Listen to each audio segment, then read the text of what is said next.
I think the purpose behind what we're trying to do is we believe that people should be inspired every day. No matter what you're doing, inspiration is something we believe people should be able to expect.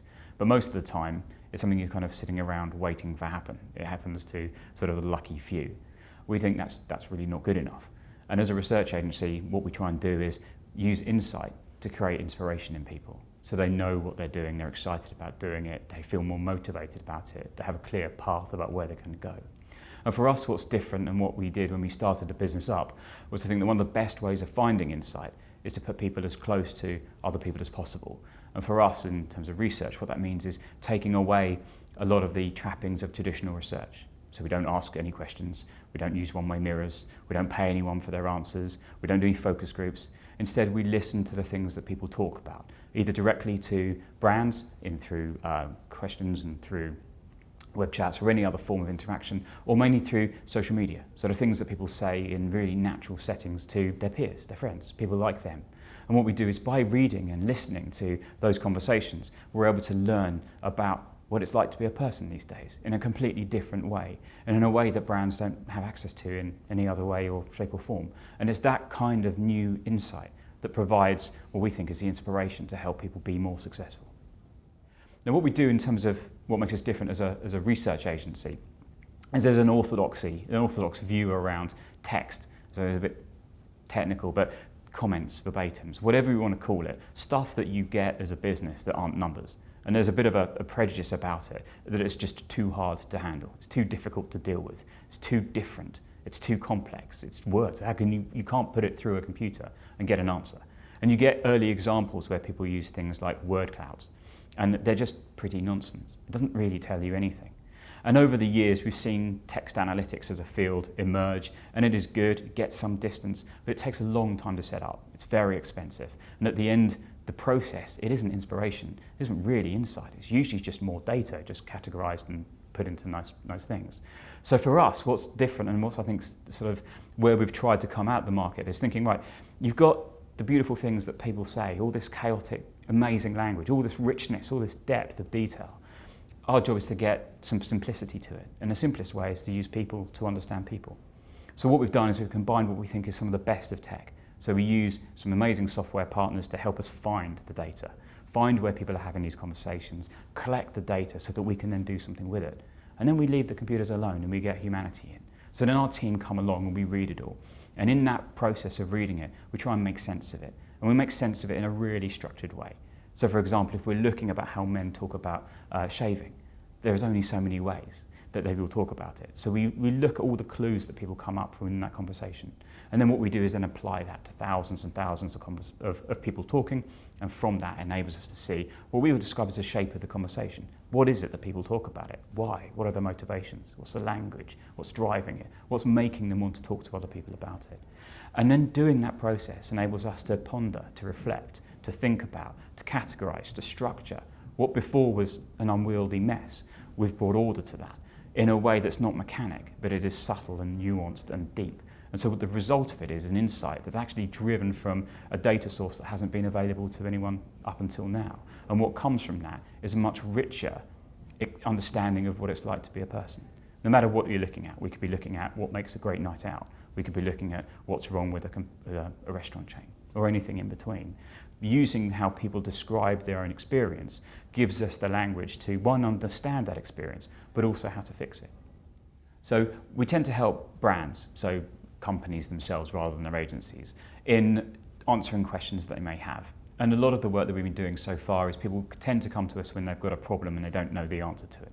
So we've done some work for a well-known hotel chain in the UK where they're doing really well. They're getting lots of people coming back, their promoter scores are very good, lots of people say they recommend them. All of the metrics in the business are going really well. They're challenged that they didn't really know where to focus next. So they have investment budget, they didn't really understand exactly what it was. And the scores that they had in their business, they collect lots of information, but that wasn't giving them the insight they needed. They weren't inspired from that in order to know what to do next. So what we did is we looked at the way that their guests talk about the experience. And this is from an internal source. So we took all the commentary from the surveys that they run weekly. And we looked across everything to really understand what it was that made people who say, I'm going to promote you, I'm going to recommend you to my friends. What it is that's going to make those people do that. And conversely, what it was in the detractors. what the people said they wouldn't, what characteristics made them, how did they talk about their experience in a negative kind of way. And what we were able to see from that is precisely which areas, either at a group level and or a specific hotel level, that were having the biggest effects. And some of those were to do with the dining layout. So you might think that it's very difficult. You've got to get a large number of people through a limited dining space within a certain amount of time. What we were able to do is, because we looked with quite a nuanced way of how people talked about what it felt like to eat at this restaurant, we were able to see the things that were most annoying. And then we were able to categorise those annoyances and those irritants in a way that was actually really real structured. And what that meant to us, we were able to then step up and say, actually, right, this isn't a local problem. This particular issue where the tables are too close together, people feel too cramped, there's too much, there's not enough space. It's not about one hotel, it's everywhere. Every group, this is one of the single biggest problems that they have, irrespective of anything else in dining. This is the big thing that they need to get right. But knowing that that's a strategic issue is very helpful, because it's a thing, but there's no easy answer. So we were able to sit around with the general managers and the exec team and say, right, we've looked across everything, and these are the things that are the most annoying for people.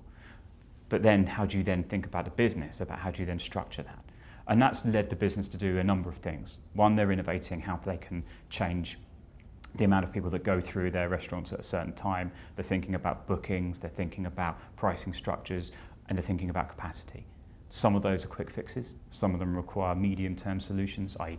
more innovative ways of booking, and some of them are significant capital outlay. They need to change the size of some of their restaurants to be able to deal with the capacity in a way that's then going to drive increasing rates of satisfaction. So that's how we work with brands. So we do that's the kind of issue resolution. People will come and say, I don't understand something that's happening in my business. The data that I have is insufficient to give me the insight I need to do next. I'm not inspired. We don't have a clear path. Some of the other work we do is for our agencies. So we work with a bunch of advertising and creative agencies. And the work that we do there is really to help them raise the quality of the work that they do. So if it's advertising, some of the work that we'll do for them is to help them help their brand reach and understand an audience that they might not have. So when we start working with clients, the first most important thing is to think about the outcomes. And so for me, that's what departments are you going to work with to affect any change that comes out of it. So if it's a problem with, so for example, if it's an innovation problem, who's going to do it?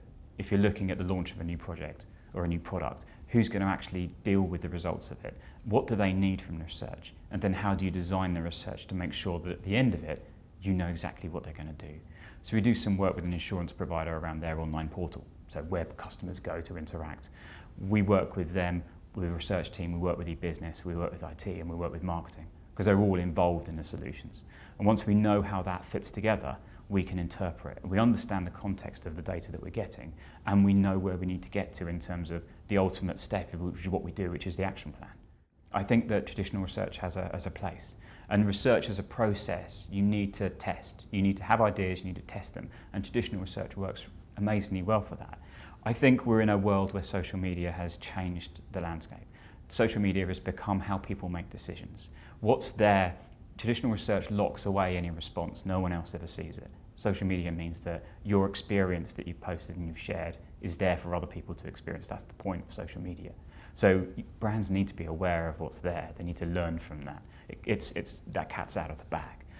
Traditional research is good for measuring. I think what you need to have is this way of just really listening and truly learning from what customers are talking about. And it's this lack of bias. It's this different, the data itself is different, the bias is removed, and the way that we can get truly deep insights about the nature of humanity, about any subject.